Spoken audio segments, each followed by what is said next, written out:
नमस्कार दोस्तों, मैं धर्मेंद्र गौड़ स्वागत करता हूं आपका इफेक्टिव स्टडी यूट्यूब चैनल पर। और आज के इस वीडियो में हम देखेंगे 13 जनवरी 2019 का करंट अफेयर। और इसमें हम देखते हैं कि कुछ मल्टीपल चॉइस क्वेश्चंस करेंगे और उन क्वेश्चंस से कुछ रिलेटेड फैक्ट्स भी हम समझेंगे साथ ही साथ। और इस वीडियो की जो पीडीएफ है वो आप नीचे डिस्क्रिप्शन से डाउनलोड कर सकते हैं। तो उससे पहले मैं आपसे रिक्वेस्ट करूंगा कि आपने अभी तक अगर चैनल को सब्सक्राइब नहीं किया है तो ऐसे ही वीडियो के लिए आप चैनल को सब्सक्राइब जरूर करें और उसके बाद बेल आइकन पर भी क्लिक कर लें। तो चलिए शुरुआत करते हैं वीडियो की। तो 13 जनवरी का पहला करंट अफेयर है, अमा घरे एलईडी योजना किस राज्य सरकार द्वारा शुरू की गई है।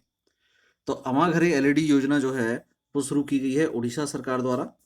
और इसमें क्या है, इस योजना में क्या है कि 95 लाख परिवारों को शामिल किया गया है।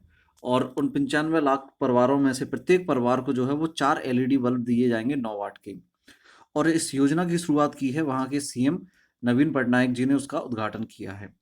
एक चीज़ और बता दें आपको इसमें कि जो सीएम नवीन पटनायक जी हैं इन्होंने नवंबर 2018 में भी एक योजना शुरू की थी। उस योजना में क्या था कि जो स्वयंसेवी महिलाएं हैं, तो इस प्रकार की स्वयंसेवी 6 लाख महिलाओं को जो है वो स्मार्टफोन जो है वो मोबाइल फ़ोन जो है वो दिया जाएगा बिल्कुल फ्री ऑफ कॉस्ट।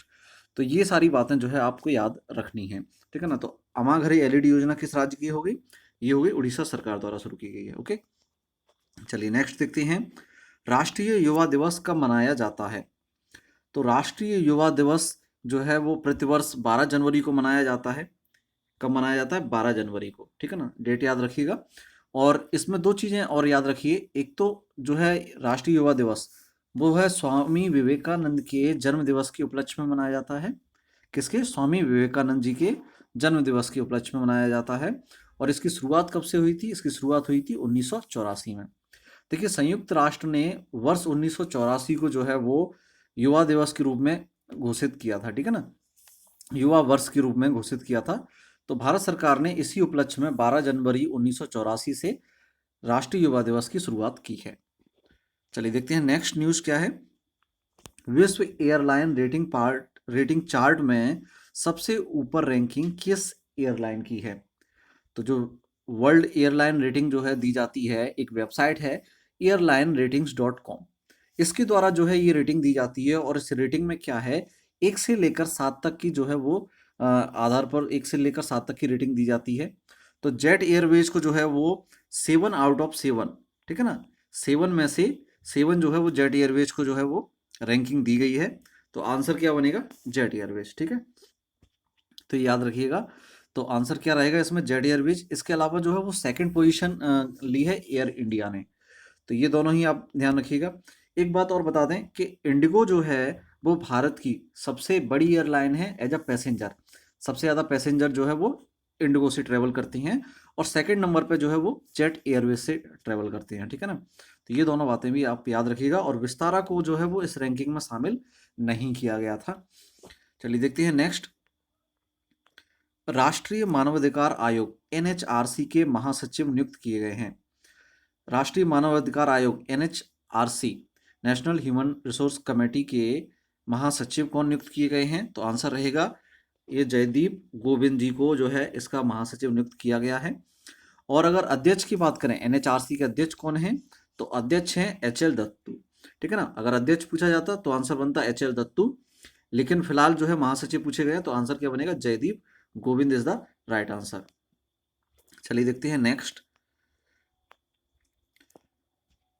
समझौता ज्ञापन उन्नत मॉडल एकल खिड़की भारत और किस देश के मध्य हुआ? देखिए, अभी भारत और जापान के मध्य जो है एक समझौता हुआ है। इस समझौते के तहत क्या होगा, जो ईज ऑफ डूइंग बिजनेस है उसको बढ़ावा दिया जाएगा, यानी कि बिजनेस जो है वो आसानी से किया जा सके। और इसीलिए उस आधार पर इसका नाम रखा गया है उन्नत मॉडल एकल खिड़की, मतलब वन विंडो सिस्टम, यानी कि एक ही खिड़की पर या एक ही जगह से लगभग सारी जितनी भी जो फॉर्मेलिटीज होती हैं, डॉक्यूमेंट वर्क होता है, वो सारी जो है कंप्लीट हो जाए एक ही स्थान से, ठीक है ना। तो इससे क्या होगा, बिजनेस को बढ़ावा मिलेगा। ईज ऑफ डूइंग बिजनेस को बढ़ावा देने के लिए ये जो है उन्नत मॉडल एकल खिड़की शुरू की गई है भारत और जापान के मध्य। ओके, जापान के बारे में बात और कर लेते हैं। कैपिटल क्या है जापान की? टोक्यो है। करेंसी है येन। और जापान की पीएम है शिंजो आबे। तो ये सारी बातें जो है वो आप याद रखना। नेक्स्ट देखते हैं।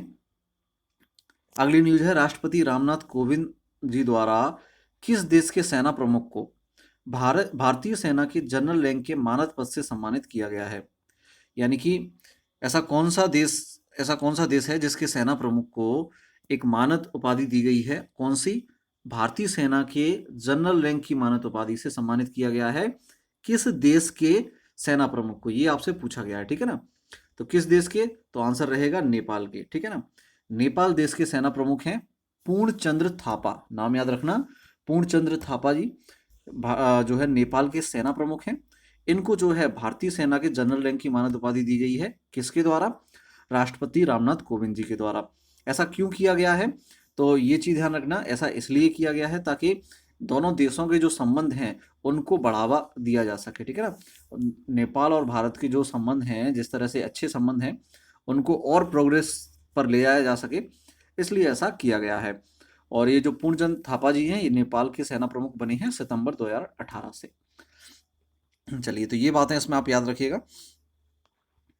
नेक्स्ट है, भारतीय नौसेना की तटीय सुरक्षा को बढ़ावा देने हेतु कितने fast interceptor craft FIC Nagapattinam में अपने बेड़े में शामिल किए गए?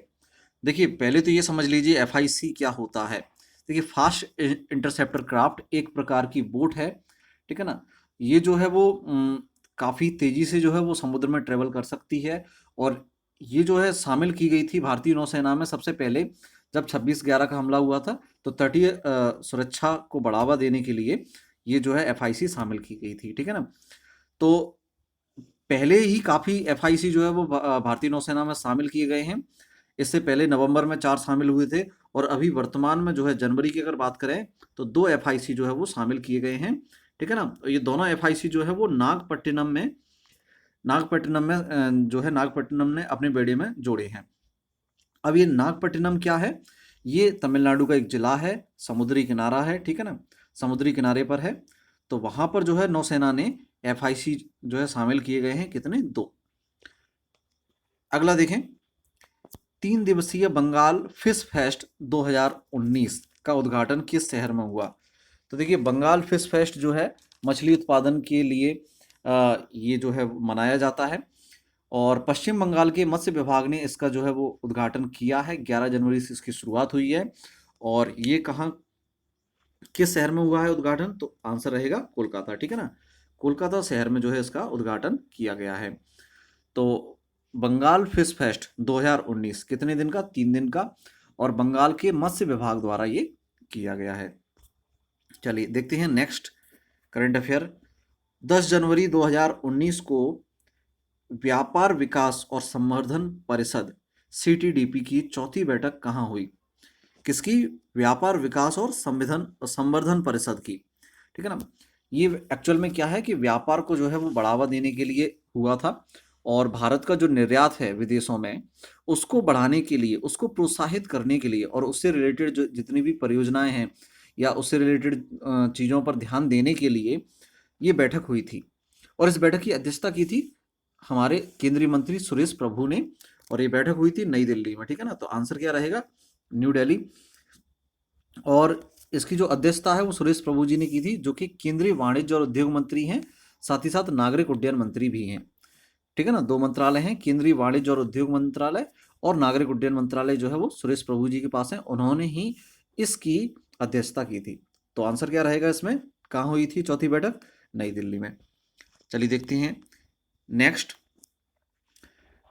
Institute of company secretaries of India द्वारा आईसीएसआई का फुल फॉर्म बन जाएगा यही, institute of company secretaries of India. इसके द्वारा आईसीएसआई लाइफ टाइम अचीवमेंट पुरस्कार किसे दिया गया? तो पहले तो ये बात कर लेते हैं कि किसे दिया गया।